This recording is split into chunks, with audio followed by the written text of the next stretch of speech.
Welcome, everyone, to Garden of Thought, proudly presented by the Sports Jedi Network and the Sports Jedi Media Network on YouTube, but simply Sports Jedi Network everywhere else, including on your audio downloads. You can also find the Garden of Thought on its own feed for audio downloads, also on the Wrestling Soup Network, and my YouTube channel at Garden of Thought Pod, which is vestigial but still exists. And if you want to give me a follow, that's a wonderful thing. It's always fun to see subscribers there.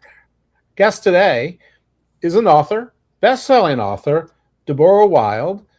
She comes to us through our good friend Mickey Mickelson, and I'm going to sort of characterize this in my uneducated way that I feel like, in reading the summary of the book, it maybe might what happens if like Charmed or the folks from Buffy the Vampire Slayer grew up and Yes. moved to the suburbs.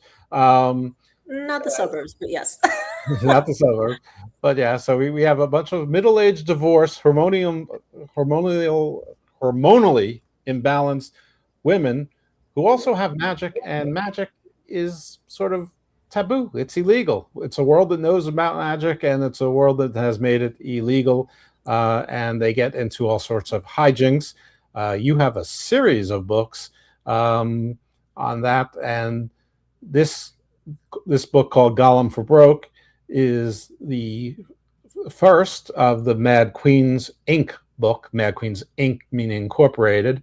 And yeah, so before we jump directly into that, tell us a little bit about yourself, your life story, and yes, you were a scriptwriter before you went into books, and I'm sure people will be interested in that as well. I was a screenwriter. I'm from Vancouver, Canada. This is my hometown. It's where I set my books. And I was a screenwriter for 12 years. And then I decided to jump ship because of different changes in the industry here and start writing, being an author full-time, writing urban fantasy. Okay. Did you write on Orphan Black? I wish. I love that show so much. And I wish, but no. I loved it so much until I didn't. Oh, okay. Yeah, it's But you love Tatiana, right? You love Tatiana Maslany? Oh my goodness! I mean, in that she was just phenomenal. Yeah. Not so much She-Hulk. Not blaming her. No, but in the reboot of Perry Mason, she was fantastic. I did not see that, which is a double sin on me because I went to like elementary school and kindergarten and high school with the guy who wrote it, Michael Oh my Bedford. goodness. Yeah, Wow. he wrote the Nick and he wrote Perry Oh, wow. Mason. It's like, so I should have at least supported that far into it, but I didn't. It's I think I'm like the only person who doesn't really like that Jonathan Rhys Meyers guy, Oh, okay. the actor. Like I like the Americans, but like I didn't really find him to be likable, and I don't. Anyway, not important. Anyway, so what are there any works that we would know about that you were a screenwriter for? A lot of Canadian stuff, a lot of animation, a lot of probably not, but Okay. yeah. All It right. was great though. It was a lot of fun. It was a lot of fun being in writers' rooms, and it gave me really good training. Well, it sounds like it wasn't all fun because you said that you broke your edit button a bunch of times, and so That was mostly because of the changes to the industry. It just got by the end.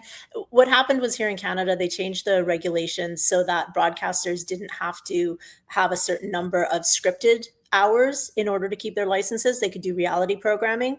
And so, of course, because that's so much cheaper, of course, that's what they started doing. So it just got really frustrating to be getting on shows or getting, close to being greenlit. And then suddenly it would just be like, no, we're going to do reality instead. So that was the frustrating part. Oh, well, I have a great reality show, but I need to get my people together to get the financing, and the financing, of course, includes also paying me. So Yes, which always a which good thing. yes, and I'm absolutely certain. All right, so even though you had frustrations with the edit button, it wasn't because you didn't love to type and write and things like that. So clearly you chose a path that was it a straight line into authorship? Did you have all these ideas in your head that were like possibly for scripts or shows that didn't go all the way, or movies that didn't go away, and you're like, I have kernels here, I have stories, I have entire worlds in my head. Like, what was your process? So I actually started with a completely different pen name and I was writing YA. And at that point, I just wanted to see if I even liked writing. And so my plan was to write 5 books in 3 years. And I did that and I learned a lot. And then I just thought, I don't want to write YA anymore. I wanted to write urban fantasy. I wanted to have spicy romance in it. I wanted to, really get to dial into my love of like old Hollywood movie banter and stuff. So I launched the Deborah Wilde pen name in 2017, and it's Golem for Broke will be my 26th book now. Wow. All right. Yeah. Well, for those of you who don't know, YA is young adult. Uh, Yes. Urban fantasy maybe speaks for itself, but for those who don't, some people don't always distinguish between science fiction and fantasy. So, what's the difference between science fiction and fantasy, and then where does urban fantasy fit into the milieu? Well, science fiction is going to be dealing more with science, with actual rules, with physics, I mean, it's Star Trek, it's, fantasy. I have a lot of leeway in magic systems and what I can make up as applicable to the world. I don't have to necessarily ground it in science. And then urban fantasy, the way I write it, is modern city based fantasy, very much like you mentioned, Buffy or Charmed or Hocus Pocus, Supernatural, those were urban fantasy TV series. Right, where they're all where the shrouded world is all around us, just most of us don't see it or encounter it. Yeah, and in urban fantasy in books, there's a real range. Sometimes it's hidden, sometimes it's not. I tend to play with it. My different series I play, sometimes it's hidden and sometimes it's out in the open. It just gives different creative opportunities. Yeah, and I noticed that in the description of your book. Obviously, magic is illegal, so clearly it's Well, known. no, it's not. Magic isn't illegal. Having two kinds of magic is illegal. They have a Okay, secondary hidden power, and that's what's illegal. You're not allowed to have two kinds of magic. who makes it illegal? Is it a government? Is it a state type of illegality, or is it illegal within the magical community? No, it's illegal with the government. So okay, so good. So we are living in a world sort of like The Boys or like the MCU, where the world knows about heroes, gods, magic, aliens, the whole thing, and you know and us mere mortal humans are still trying to pretend that we're in control, and I guess the others, either they're either hopelessly outnumbered despite their skills, or they would like to get along just as well, or whatever the reasons. Maybe they have more regular humans in their lives than magical humans in their lives. So I don't know, just world build a little bit for us. Build your world. Is it Vancouver? Is it supposed to be this Earth, or is it an Earth that's sort of like ours, but like the Man in the High Castle, just a little different? Yeah, it's mostly our world. I have 4 complete series, and this is starting my fifth, and each one is a slightly different version of Vancouver in that it has a different magic system, and there's no connection between the series. So it's more or less current day Vancouver. I reference places, that I go to and landmarks here in town and stuff, but it's a little different. There's hidden pockets of alternate realities that you can access through a magic hotel. Um, Magic's been around forever, so it's not something that people are having to come to terms with. As you said, yes, more people do not have magic than do have magic. There's a spark in all of us that, under certain conditions, sometimes in very stressful developmental stages or in times of trauma, can manifest into something more, and that's when it becomes magic. So some people then develop it, and other people don't. Okay, so which was your first bestseller? It was my first book, The Unlikable Demon Hunter. Well, that's sort of one for one. That's convenient. Yes, So it was very lucky. I guess it was just off to the races from then. It was. I went full time as an author, as an indie author out of the gate in 2017. Yeah. Do you have any histories or mythologies or folklore that you draw from consistently, or do you mix it up a bit? Like, what's your inspiration for this? And then you can tell me how you build a world. Sure.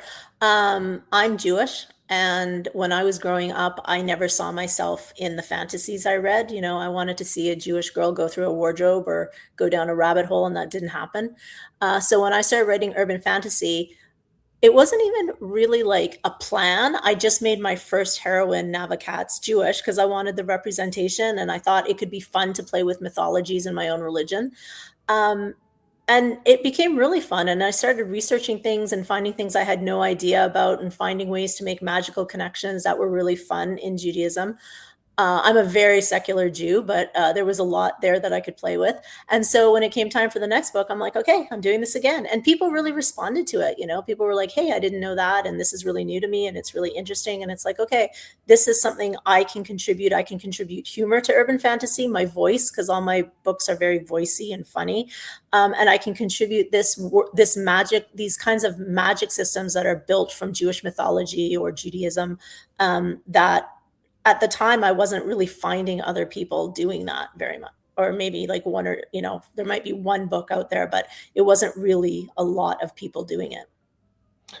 Yeah, it's definitely true. I mean, first of all, like half of my show is my own discovery of just how much of mythology and religion is basically magic. You could say, or what was considered magic, and that would include the Old Testament and learning from people who study Kabbalah, including my friend who's yeshiva trained, Orthodox, and Okay. some of the things that he believes devoutly to me don't sound Jewish at all. Now he's the yeshiva Orthodox Jew, so it should be more Jew, but it sounds exactly like the people I know who do Gnosticism or Hermeticism or or theosophy. It's more like that with throwing a touch of the chakras and Eastern philosophies in it, and it's just wild to me how much of the world has accepted non-canonical books as part of the gospel of both halves of the Bible or the Bible period, whereas the Bible itself doesn't. I mean, the grandfather of the show is probably my discovery of the word Nephilim Mm. and not having a satisfactory answer for what it was. And when I learned what it was from people who pretended to know what it was, but then when I actually read it and studied and compared it with other mythology, that's not at all what it is. It's just what some people wrote in like the either the first century BC or the first century CE, and decided like they turned the whole everyone else's mythology of giant. No, it was just the demigods. It was just the passing of the divine to semi-divine to the rulers of men. It's just like everyone else does. But the entire world is now convinced that there's not the entire world, but large segments of the world are convinced that there were cannibalistic giants up there, and that's why there was a flood. It had nothing to do with people, sinning and being terrible. And I talk to people, and they're like, "Well, angels can't think. They're just automatons. That's why they're not lesser gods. That's why it's monotheism." Well, what were they thinking when they left heaven and decided to take human brides? I mean, they made some choices there. So anyway, not about me, just the host. So, but I did want to ask you, because the Golem is, known as Jewish mythology, but mostly Yep. from the Golem of Prague, which Yep. I think is like, the 1500s, 1600s, Something like that. somewhere, Yep. yeah, Yep. something like that. Yep. Was there in fact a Golem in the Bible? No. Oh no. But I'm drawing extensively from folklore and mythology as well, right? So this isn't all just Old Testament, that I'm pulling from. Right, I didn't think so. Listen, Yeah. I'm not a theological scholar, though I can sometimes pass as one, but only the things that Oh, I interest me. can't even pass this one. But I didn't think there was any Golem in there. I No, mean, there's not. I mean, if you read the creation story about just about everywhere, I mean, Adam's a Golem. It's made from clay, and dirt. Yep. Enkidu from Gilgamesh. Quite possibly a Golem. But yeah, so I just wonder do you know where the whole Golem idea came from? I mean, it couldn't have been originated by this this author or legend or rabbi in a Jewish ghetto in Prague? I don't know before that. That's my first source understanding of it. Because it's like it arguably, if you wanted, I mean, if people call Frankenstein the first science fiction book, arguably the Legend of the Golem of Prague is the first science fiction story, because I mean it's not that much different. Yeah, but I don't know. I'd still say it's more fantasy than science fiction because of the method by which he's brought to life. You know, he Mhm. writes Emmet, scrapes, Emmet, and then if you take, which means truth, and then if you True. remove the aleph from Emmet, forgive my butchered Hebrew, I don't actually speak Hebrew, and then you get Met, which is death, and that was the means of stopping him. So that's a magical um, conceit rather than Frankenstein, the mad scientist laboratory. True. Yes, and I knew that also, that the word, I just wasn't sure of the order, but it starts as truth, and then Yeah, you go sort to of death. scrape off the first letter because he's made of mud after all, and and then it goes to death. Now I wasn't sure if that was like he starts off as truth just as a guardian, and then you scrape it off as death to have him being a rampaging, basically Hulk smash, or if that was his off button. It sounds like it's his off button. It's the off button, but I mean, I play fast and loose. I have had golems in other books, not as prominently featured as in this one. And I do, I kind of play fast and loose with how I need them to be. The Thing from Fantastic Four, Gollum or not? Oh, isn't he stone though? He's made of rocks. Yeah. Yes, I'd say so. Okay, good. How about Sandman from Spider-Man? Is he a Gollum or not? I can't think of Sandman from Spider-Man. I can only think of Sandman. Okay. Well, Sandman from Spider-Man was in Spider-Man 3, played by Thomas Hayden Church, the guy from Wings. Oh, okay. I am blanking. I've seen the spider, all of them, but I'm blanking on it. Okay, well, he was in the one with Venom where they had way too many villains, Ah, and he was sort of a villain who didn't think he was a villain and sort of turned into a hero, kind of. Anyway, doesn't matter. These are just some of my silly questions. All right, so tell us about the world that you built here in the Golem for Broke world. right. So magic is out in the open. You're allowed to, people have one kind of magic, and these women, when they got their magic when they went through perimenopause, and so the symptoms that they each suffer with the most became their magic system. So my lead character Tova, she has hot flash magic. So she's considered a weaker fire elemental and a cute party trick. And that's about how, in terms of where she ranks in the magic community, it's pretty much at the bottom, which is also gave me a lot of leeway to play with how women are seen when they're in perimenopause and viewed by society at large, which is something fun to play with as well. Because the other part of this is she has a very dangerous magic where she can burn the animating spark out of things or people, and she can just render them inert. She doesn't use it, and she keeps it very desperately hidden.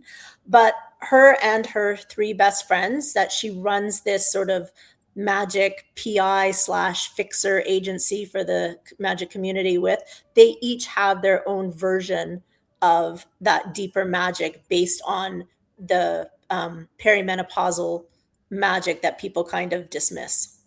So it's the opposite of Ginger Snaps, where Ginger Snaps, her werewolf glory Yeah, comes out as she blossoms into womanhood for the first time, and this is, basically yes.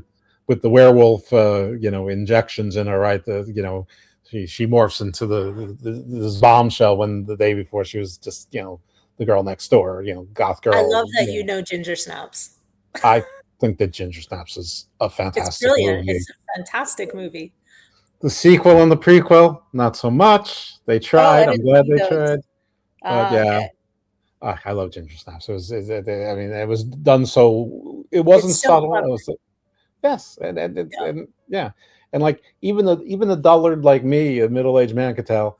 Oh my God, they're talking about as she's going through puberty and having her time. That now all of a sudden she's that it's blossomed. It's like kickstarted. It's Yeah. leveled up.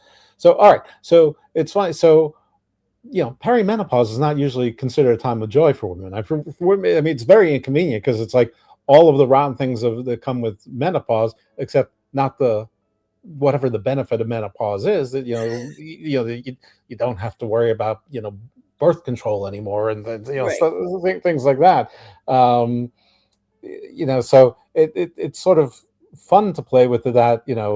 A time of you know it's not all, it's like it's got like no good parts to it, but in this case it does, because it seems to have awakened like X-Men like abilities in people who are frankly already X-Men, but like everyone's an X-Man here, so Yeah. they become like double secret X-Men or X I women. think what the good part is, there's all these tales set in around chosen ones, or destiny or whatever in adolescence, which is a time of struggle and transition and, you know, young people trying to find their place in the world. And I think in perimenopause, at least from my own experience, I didn't get the magic, but in terms of struggle and transition and trying to figure out my place in the world again in this new stage of my life, I mean, it's very similar. So it gets to become, in a sense, another coming of age or another, trying to figure out how you want to move through the world opportunity with my characters. Is Tova's song, I'm going to give you two choices: Queen, It's a Kind of Magic, or is it Bonnie Tyler, I'm Holding Out for a Hero? Oh, no, it's a kind of magic. Okay. All right. Okay. I sort of had a feeling you were going to go with that one. That's okay. I mean, it was one She's of the not two. holding out for any heroes. She's doing It, it. She's the problem solver. She's the fixer. She gets it done. well, maybe it's a song about herself. That she's the hero. Um, what? So her friends. Should we give them names also? And like, what are their respective Fantastic Four magic skills? Okay, well, first of all, the series is from Tova's POV, so her friends, they're definitely very important. Just in the way that I think, that I found in my other female friends, friendships when you hit your 40s and older, our female friendships are very important. So I wanted to reflect that in the book. So her three best friends are Sujin Park, who was Ginny. She's Korean Canadian.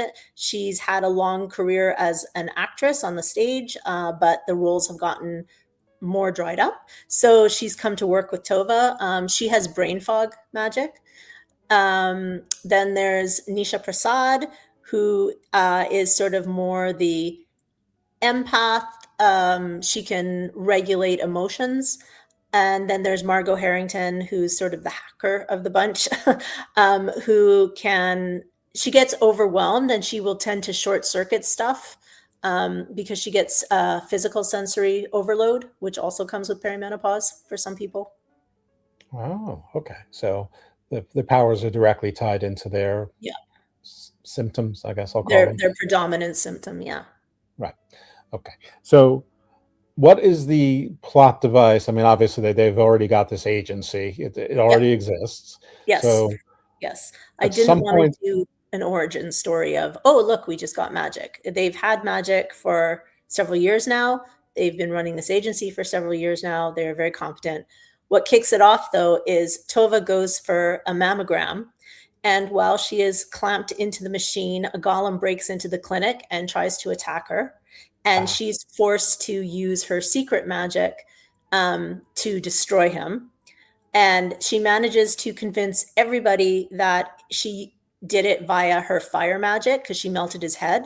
So she convinces the magic law enforcement that that's how she did it.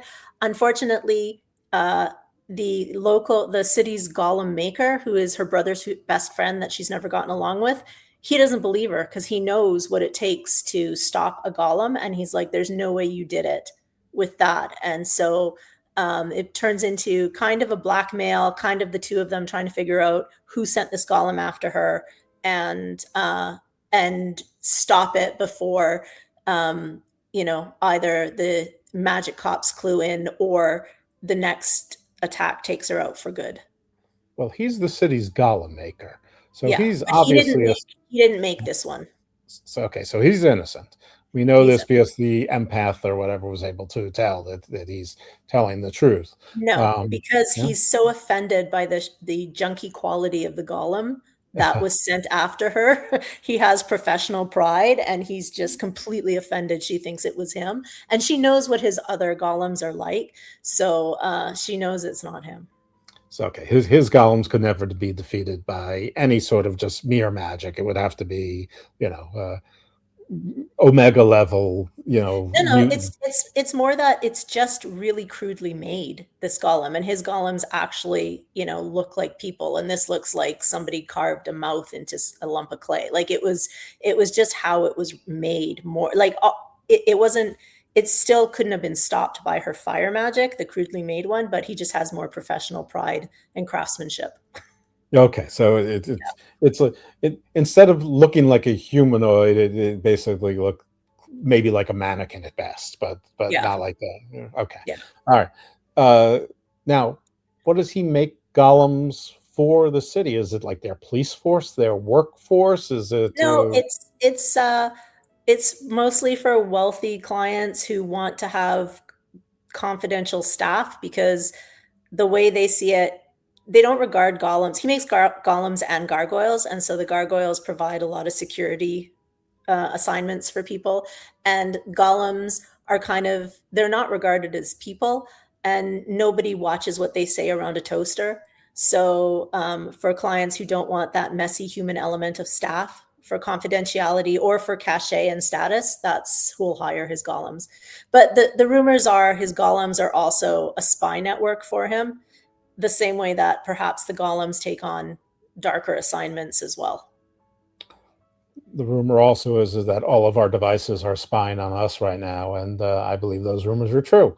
So I see no reason to not believe that this golem was, or all of the golems are fitted with something to, for her brother's best friend's nefarious schemes. Okay, so they're reluctantly teaming up, even though they don't much like each other. Now, Yes. do these two kids fall in love, or do they stay not liking each other? It's going to be complicated. Okay, it's going to I've get got a whole complicated. series to write. It has to be complicated.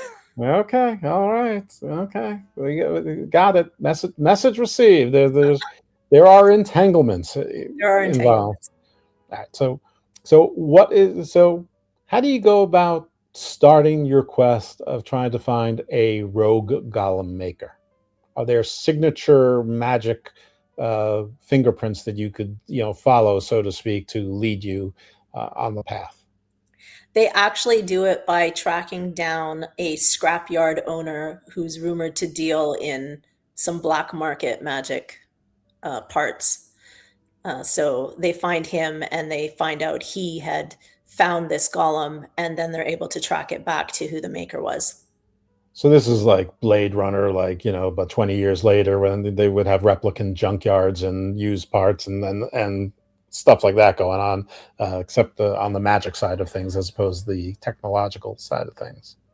Yeah, kind of magic black markets are fun to write, so I like to write them. Yeah, I'm sure you could. I mean, like you said, in fantasy, you've licensed to do pretty much whatever you want. Yeah. Um, all right.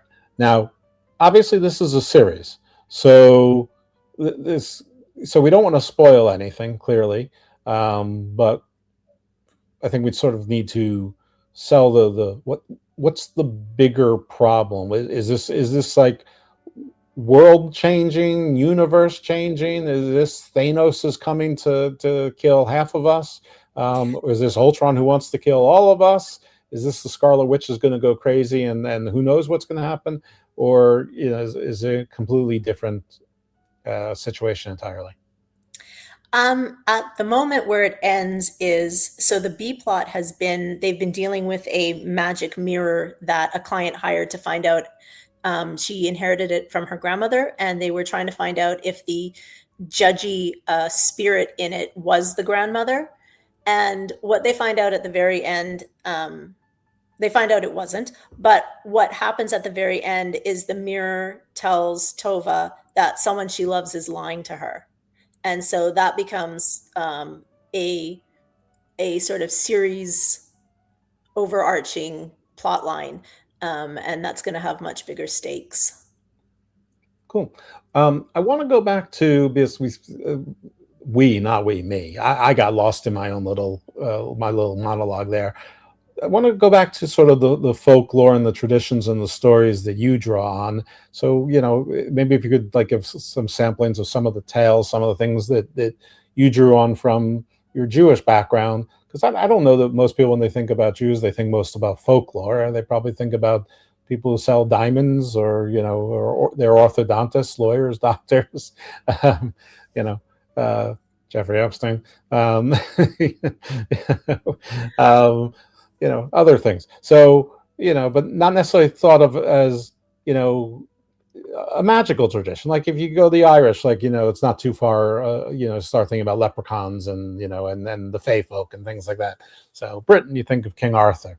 But it's not really so. It's just like the magic and the folklore has been codified as scripture. So, King Solomon, and his ring and all the demons, that's just religion. That's not magic. That's the power of God. I mean, okay. Depends how But you use so it. right. So which stories and platforms did you draw upon? Was it stuff that your parents or grandparents told you? Was it stuff from the Bible? Did just I think I don't know. it was all of it. It was, mythologies, Jewish stories we had around the house. It was, things that I researched. It was I this was amazing. This is like a career defining moment for me. I had a rabbi reach out to me. Um, I think it was during my second series, the Jezebel Files, and she was a big fan of my books, and she said, anytime you have any questions, please ask. And I have reached out to her many times with questions. Like one was, I had a vampire in one of my series who had been a rabbi during the Inquisition, and he didn't drink blood. He'd helped to develop synthetic blood. But I have this thing where I want him to be saying the prayer of mourning. And so I was contacting her. I'm like, okay, I've got a vampire. He was a former rabbi. He needs to say this prayer, but there's no minion. There's no 10 men. So is it okay if he's still saying? And she's like, I love this. Okay. She goes, yes, you may take creative license with this and have him say it in the scene. I'm like, excellent. Thank you. So I feel okay. I get my rabbi's blessing to take some creative license. But what have I used? So in the first book, it was my first series was all very demon focused. So it was the Ring of Solomon. It was King David killing demons for or David killing demons for Solomon. It was Gog and Magog.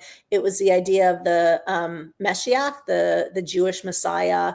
There was in the second book, it was inspired by Jezebel and the bride of Yahweh, Asherah, and almond trees and Asherah's mythology and how she disappears from the Bible, and also Kabbalah conspiracies. I'm trying to think what else I have. The third book was where I had my You vampire. can embellish on any of those. You don't feel like you need to rush on any of them. I'd love to hear about any of them.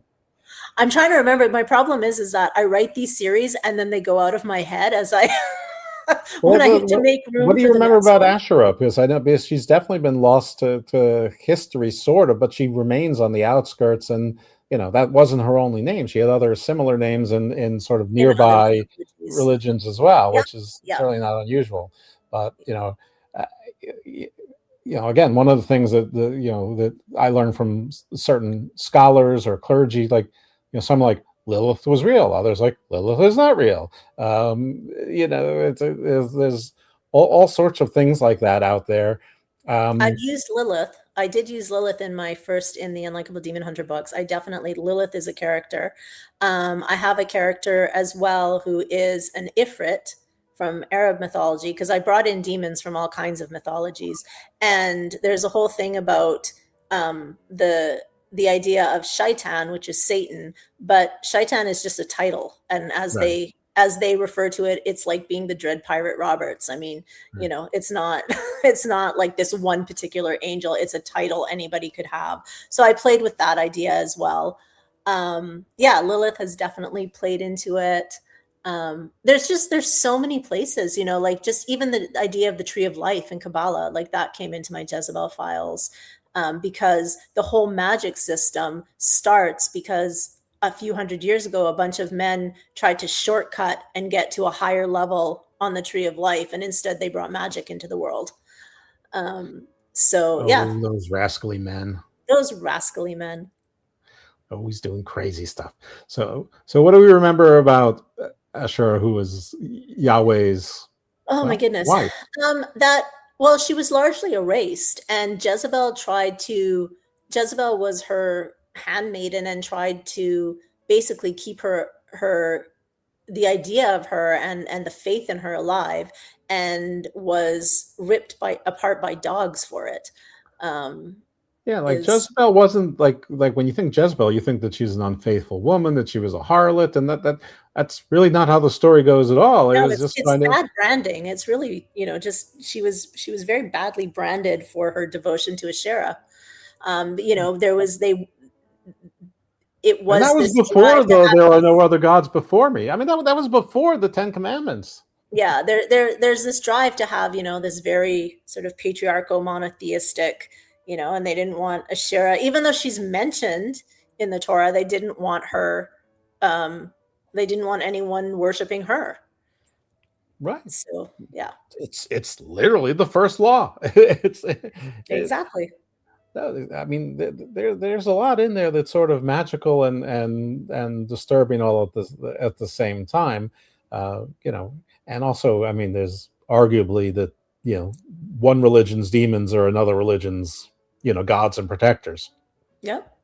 and a lot of these names have just been retrofitted into different characters, and ultimately, what people call Satan now is not what Satan was. But you can't really tell somebody that, because they'd be like, and I mean, I guess they'd also have a point. What's the difference? What the ultimate embodiment of absolute evil is? If his name really isn't Satan, what's the difference? I'm going to call him Satan. It's Satan. Okay, I got you. I mean, would a rose smell any different if I called it a muskrat? No, probably not. Yeah, a lot of it is naming and branding. Like, even if you look at Lilith, when I dug into Lilith for my third series, I found out that, yes, she's expelled from the Garden of Eden, but then she has all these kids that these three angels deem as demons, and kill them all. But then her and Adam get together again later after he's been cast out, and they produce this whole line of what were considered demons, Benim Shovavim, that he's partially responsible for as the father, and they're considered to be this wicked race of demons, out there in the world. And I hadn't known that part of the story. So I never heard that either. I mean, the whole thing about Lilith is something that some people believe and some people don't believe.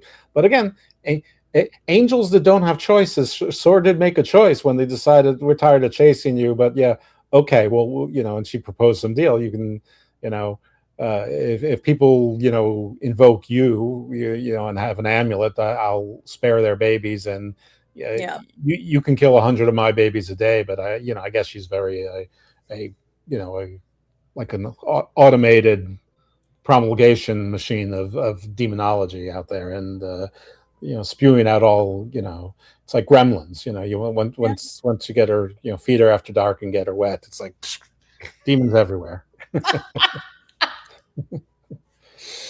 demons everywhere. So yeah, you can get the first 100, but the other 700, a day, roam this earth, or 2, whatever. Right? How many demons is too many demons? That's I feel like I need. It's not too many demons, and then I run out of plot. That's right. Hey, what do we have here? Do we have a comment from someone? Oh my goodness, that's my best friend. Oh, hello. That's Mr. Thomas. My God, what is that emoji? What is that head there? Is it a demon? Little demon emoji? Oh my goodness, he's afraid of demons, even though he's so big and strong. I'm not afraid of demons, but I don't understand. Thank you for watching, Mr. Thomas, my co-host on the MLW Files. My co-host tomorrow. Actually, I'm his co-host on the MLW Files. I'm not sure if I'm his co-host or he's my co-host tomorrow when we talk about the Prestige on the Out of Character podcast. But also the godfather of the Boomaye Fight Club, formerly with Major League Wrestling, Mr. Thomas, a celebrity in our midst. My goodness, everyone, look at that, and the best-selling author here. What where else do you get this panoply of just grandiosity in one place? Nowhere, I tell you. All right, so Lilith. I'm going to move off of Lilith because there's so much there, and there's so much stuff out there. Mother of Monsters, the vampire. I sort of think that Lazarus maybe was turned into a vampire. Any thoughts on Okay. that? Yeah. I mean, sure, why not?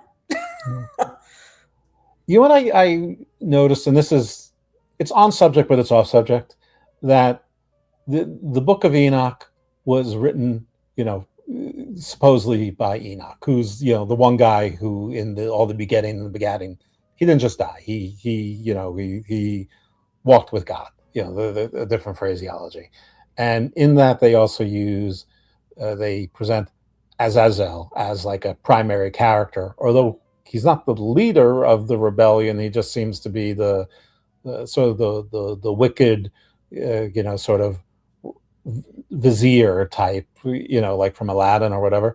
Yeah. And Azazel in the Bible is just a reference to, it could be a thing, it could be a place, it could be a tradition. Basically, the goat that we put all the impurities in, we let it go into the desert and go to Azazel, and how Azazel is turned into there's this Captain Satan figure or Lieutenant Satan figure, which in some ways is turned, and I'm just wondering why Elijah was left out too, because Elijah is the other one who sort of mysteriously disappears, taken by God, and it's like they found all the deep cuts. It's like if someone in Marvel decided to take all like the deep cut Avengers and made a movie like that, almost like Suicide Squad was the first one, where you had all these like E-list villains, and they tried to make a movie out of it. It's like, but these the apocalypta, the apocryphal apocalypta was so popular in those days. I call it fan fiction. Maybe it was, but it's become canon, and some of it's become canon. Like the Ethiopian Bible has everything. The Eastern Orthodox Bibles have a lot of it in there, but not the King James, not the Jewish Bible. I mean, I mean, so it's like, but we have. When I say we, I'm also Jewish and also extremely secular. But there's this entire tradition of Jewish mysticism and magic, which is frankly indiscernible from any other mysticism or magic, except that the Temple of Solomon must be rebuilt in Jerusalem for there to be a kingdom of God for him to rule, upon the earth. Other than that, which I'm not saying it's not a major distinction theologically, but plot-wise, it's not that big. It's not that major a difference. Other than that, it's all we have different levels of hierarchies of angels and sphere roots, which are basically the tree of life, which are basically the chakras. And we've got witches. We've got witches. We've got the Witch of Endor. We've got one thing. This was one piece. There's not just Endor. There's also Andor. There's Endor and Andor. both there. One piece of mythology I really liked that I used is I found out that from sundown Friday night Shabbat to sundown Saturday, the wicked souls in Gehenna are let out because it's the Sabbath. I'm trying to remember where I read this, but I used it in one of my series. And then I think it's the angel Duma calls on his trumpet, and they're herded back in. And I just love that the wicked souls just, they get a break for the Sabbath like anybody else from being tormented.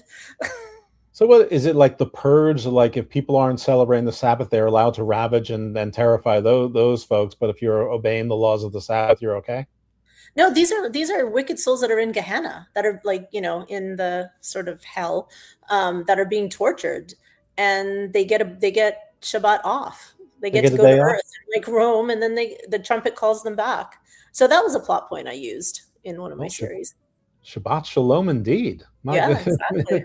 I didn't know that happened. That there was a temporary that you had work release days or play release days from hell. good behavior. You get the Shabbat, the Sabbath off. Right. The Christian hell doesn't have that. Take that, Christians. Uh, I have no idea about Islamic hell if they have that or not. So I I mean, don't know. there's a lot more parallels there than but that's not one that I know. Maybe I'll find out one day.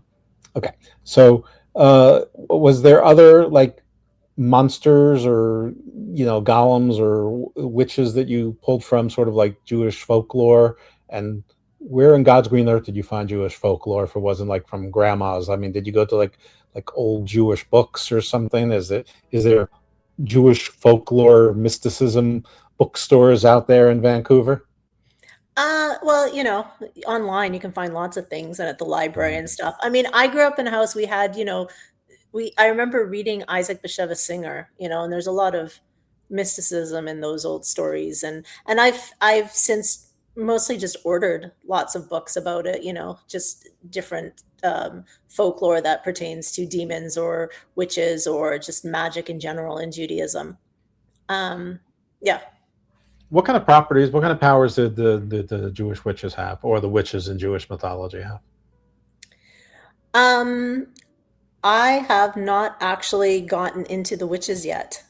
That's one I'm waiting. I think it's either the next book or the one after. I'm finally going to get into witches in Judaism, but I've played a lot with demons and mythological figures like Lilith, like Gog and Magog, like, different demons, or, Asherah or Jezebel, but I haven't gotten into witches yet.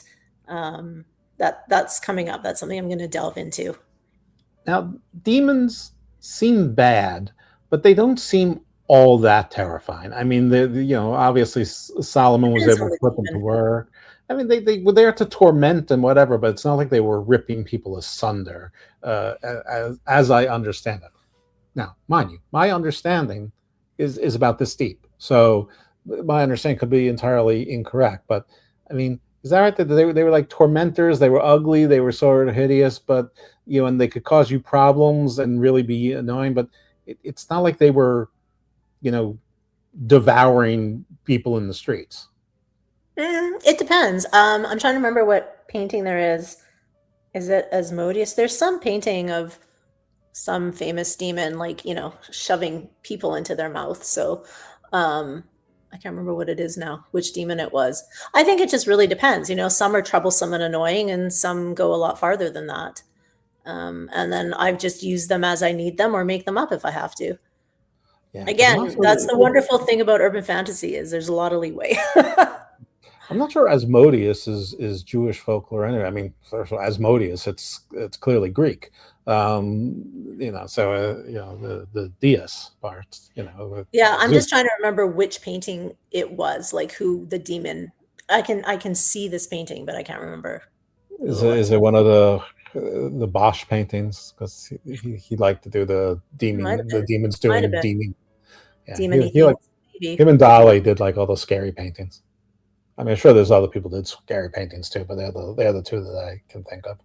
Yeah, I should actually do a show once with somebody who's actually a art historian and do like occult and demonology and That'd be angelology really and cool. Yeah. it would be if I could find such a person. But hey, if you're out there listening, call me. I'm easy to reach. Do at least 2 shows a week, so it won't be a problem. So you're welcome anytime. Okay, so we've heard about your journey. We know that you're in the first series now. Your prior books, is that a separate series entirely, or are those standalone books? Those are 4 separate series. 4 separate series. So what are they all? 3 trilogies? Nope, there's the first book is 7. The first series is 7 books. The second one is 6 books. The third one is 7 books, and the fourth one was 5 books. Okay. So listen, I'm not a genius, but I know that I did not miscount like 28. So all of the books are not on in the line there of the press release. No, just this new one was. I don't know. Right. I don't know if there were any others in there, but I think Oh yeah, just this one. there's a few. Yeah, It but might have just been the other series that features a heroine over 40. Does it all have sort of different colors with different objects on them? Sort of like a shoe, a hat, well, let's go to the videotape. Let's go. Scroll down a little bit. Come on, computer. This is great. We're live. my thing does not want to scroll. All right, I've got to use the old-fashioned bar. Okay, so yes, they're throwing shade, made in the shade, a shade too far. So that's my other urban fantasy series featuring a heroine over 40. Very good. So that was the first one I wrote with a heroine of that age, and now this series is my second one with a heroine that age. Do you want to talk at all about the first series? Yeah. So Miriam Feldman is a law librarian. She's a single mom who co-parents with her ex. She's living an aggressively normal life, which she's been doing ever since magic assassins killed her parents when she was 15. She's hidden from the magic community, and magic is hidden in this world to begin with. And when her best friend goes missing, she makes the choice to step back in and reclaim her magic. And she's actually one of these Benim Shovavim descendants of Lilith, and she has shadow magic. And the thing that was very fun to play with a woman in her 40s who has shadow magic is you feel it, she feels invisible, but at the same time, no one sees you coming. So it's that journey of empowerment as well. And finding out the truth of what happens to her parents, which start to have very big stakes for the rest of the world. Okay. Well, I think that's a pretty good sell for the existing series, which, as you mentioned, was best-selling. And hopefully Golem for Broke will also be a bestseller and will lead to a further series of best-selling books.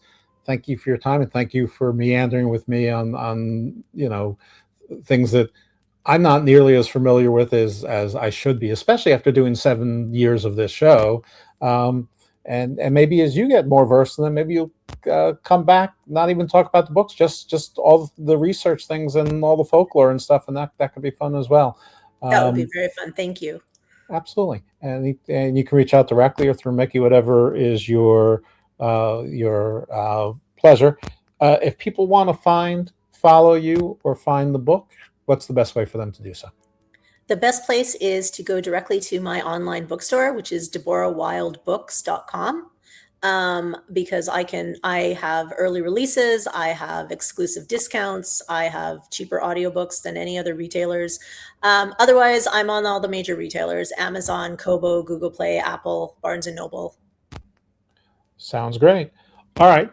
Well, best of luck. It sounds like a lot of fun. Thank you. And I hope everybody reads it, and then you'll come back again and we'll talk again. And that sounds like fun. Folks, if you're here by accident or you are following Deborah here, thank you much for being here. You can find me pretty much anywhere. You can find me here on the Sports Jedi Media Network, Sports Jedi Network often. You can find me doing the LFG review show on Wrestling Soup with Lufisto.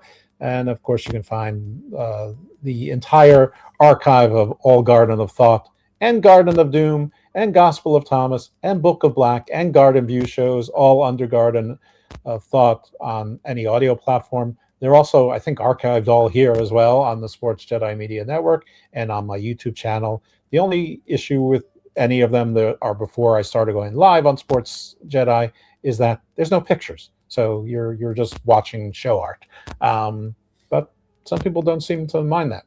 And of course, everything's available just on plain old audio platforms as well, whether it's Apple, Spotify, Spreaker, etc. So, and if you want to follow me on the interwebs, I'm still on Facebook, Jeff Lippman. You can find me on X for regular stuff, whatever that means, at Icarus Fell MD. If for wrestling nonsense, at Dose_Evil. And that's it. Thanks again to Kevin. Thanks to Sports Media Network. Thank you to Mickey for putting this together. And thank you for Deborah for sharing your time and information and talking to us about your wonderful books. Thanks, everyone.